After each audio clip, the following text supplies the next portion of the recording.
विनाश काले विपरीत बुद्धि। ये लाइन जब लिखी गई होगी तो भूतकाल से लेकर भविष्य काल को ध्यान में रखकर ही लिखी गई होगी।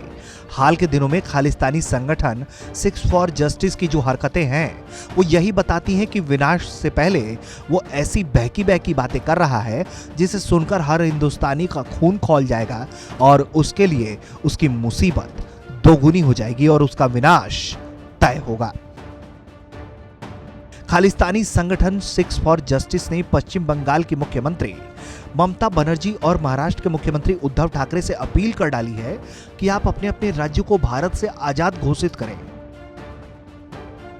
YouTube पर फ्री बंगाल फ्री महाराष्ट्र नाम से एक चैनल बनाकर उस पर एक वीडियो भी अपलोड किया गया है जिसमें SFJ के गुरवंत सिंह पन्नू ने कहा है कि वो मानवाधिकार के लिए लड़ रहा है और पंजाब को कब्जा से मुक्ति दिलाने के लिए लड़ रहा है। पन्नू को शायद मालूम नहीं कि 26 जनवरी के दिन हिंसा करने वालों का क्या हाल हुआ है।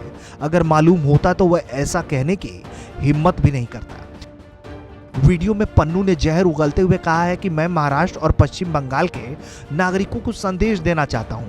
वो खुद को इस तरीके से बता रहा है जैसे कि वो बहुत कोई बड़ा पराक्रमी है। मराठी और बंगाली भाई भाई होते हैं, ये पन्नू अब समझाएगा तो भारतीयों को समझ में आएगा। उसने कहा है कि मैंने ममता बनर्जी और उद्धव ठाकरे को पत्र लिखकर कहा है कि वो एक तरफा रूप से दोनों राज्य को भारत से आजाद घोषित करें।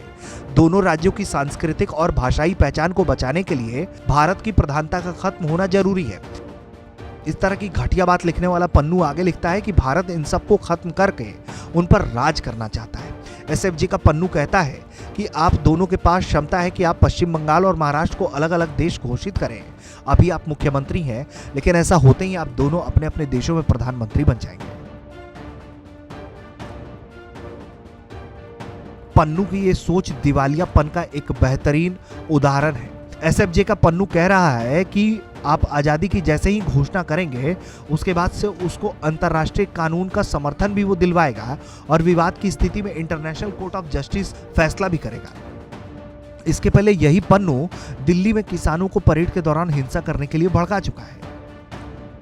सिख फॉर जस्टिस संगठन भारत में प्रतिबंधित है और कुछ वक्त पहले ही NIA ने इस संगठन के खिलाफ केस दर्ज किया। संगठन और गुरवंत सिंह पन्नू पर UAPA के तहत केस दर्ज है। कई बार सिख फॉर जस्टिस का पाकिस्तान से कनेक्शन भी सामने आया है।